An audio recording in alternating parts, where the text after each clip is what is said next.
नमस्कार मित्रांनो, तुमचं सर्वांचं आपल्या यूट्यूब चॅनलमध्ये स्वागत आहे. तर मित्रांनो, आज आता जिल्हा परिषदचा जो पेपर आहे स्थापत्य अभियांत्रिकी सहाय्यकचा, तो 23-24 तारखेला होणार आहे. आणि त्याच्यासाठी आपल्याला आता थोडीशी म्हटलं थोडंसं नॉन टेक्निकल बद्दल सुद्धा आपण बोलूया थोडंसं.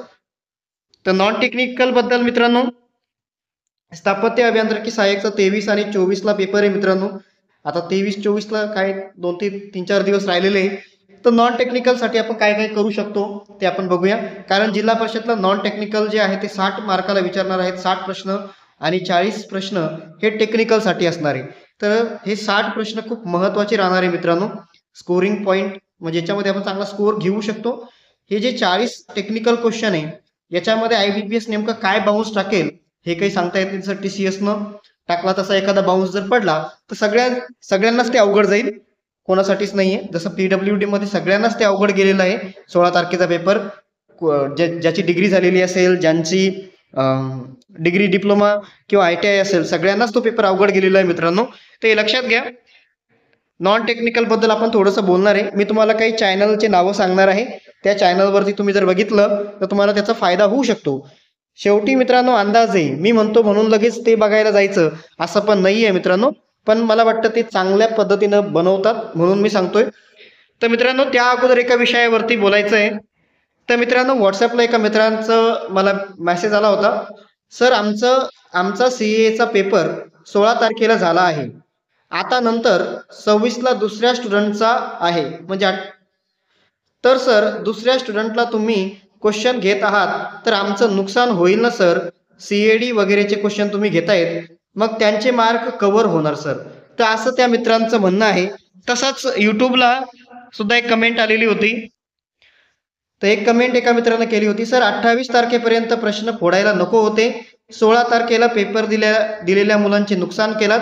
तुमच्याकडून ही अपेक्षा नव्हती असं या मित्राचं म्हणणं होतं. तर मित्रांनो एक गोष्ट लक्षात घ्या, मी नसते पण सांगितले प्रश्न तर त्यांनी कुठून ना कुठून तर त्यांना प्रश्न भेटले असते. माझ्यासाठी सगळे सारखेच आहे. ज्यांचा 28 तारखेला पेपर होता ते सुद्धा माझ्यासाठी तेच आहे. आणि ज्यांचा 16ला होता त्यांच्यासाठी सुद्धा तेच आहे. मी अगोदरच बोललो होतो ज्यांचा 16 तारखेला पेपर होईल त्याच्यातून एक पॅटर्न नक्कीच सगळ्यांना माहिती पडणार आहे.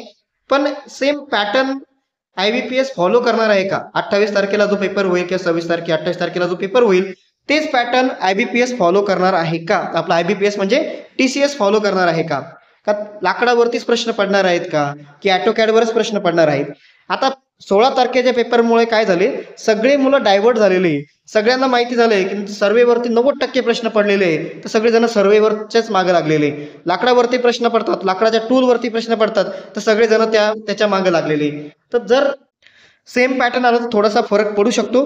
पण जर पॅटर्न बदललं, 16 तारखेच्या जे पॅटर्न होतं ते जर बदललं, त्या दिवशी वेगळ्या एखाद्या टॉपिकवरती त्यांनी प्रश्न जास्त विचारले तर मग काय, सर्वेवरती कमी विचारले, बिल्डिंग मटेरियलवरती जास्त विचारले किंवा बिल्डिंग टेक्नॉलॉजीवर विचारले, इस्टिमेट कॉस्टिंगवर विचारले, क्वांटिटी काढायचा प्रश्न विचारले तर मग काय.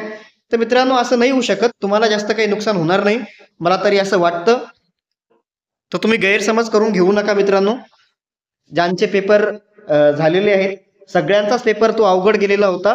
आणि 28 तारखेपर्यंत 16 ते 28 हा खूप मोठा गॅप आहे. त्यांनी TCSनं विचार करूनच बनवलेले असेल प्रश्नपत्रिका वगैरे, है की नाही. तर त्याच्यामुळं तुम्हाला जास्त काही फरक पडेल असं मला वाटत नाही मित्रांनो.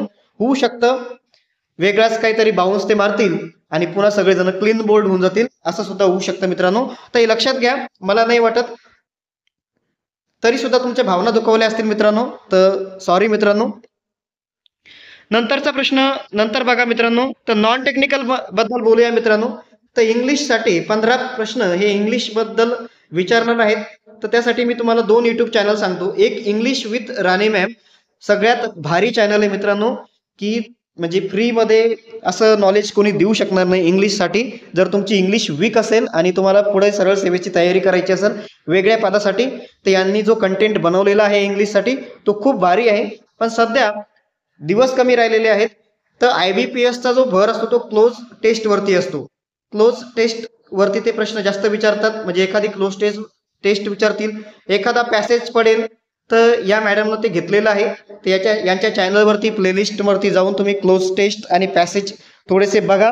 जास्त टाइम जास्त त्याच्यामध्ये देऊ नका. फक्त थोडेसे बघा. क्लोज टेस्टमध्ये म्हणजे व्होकॅब्युलरीवरतीच प्रश्न राहणार आहेत. जेमतेम 15 जे प्रश्न राहणार आहेत ते व्होकॅब्युलरीवरतीच विचारले जाणार आहेत. सिनोनिम, अँटोनिम वगैरे आणि वन वर्ड सबस्टिट्यूट वगैरे याच्यावरतीच प्रश्न पडू शकतात.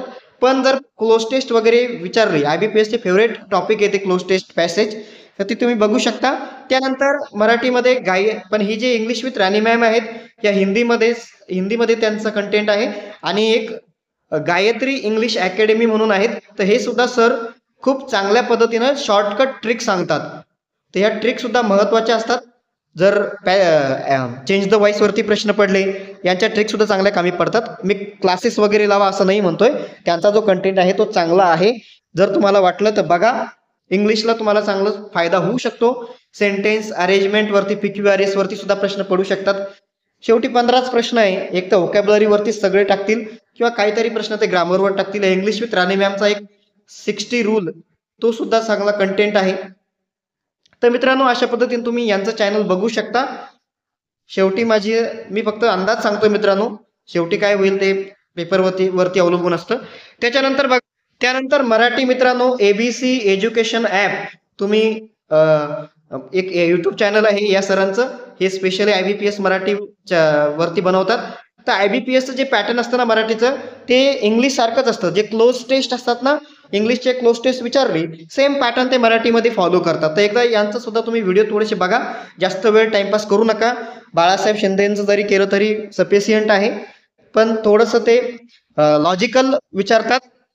त्यानंतर मॅथ आणि इंग्लिशसाठी तुम्ही सचिन ढवळे सुद्धा, त्यांचे सुद्धा व्हिडिओ तुम्ही बघू शकतात. बुद्धिमत्तेवरती जास्त प्रश्न राहतील मित्रांनो. थोडासा आवाज वगैरे आला तर ऍडजस्टमेंट करा. बुद्धिमत्तेवरती प्रश्न राहतील आणि करंट अफेअर 1-2 महिने अगोदरचं करा मित्रांनो. ठीक आहे मित्रांनो, एवढं सांगायचं होतं. धन्यवाद.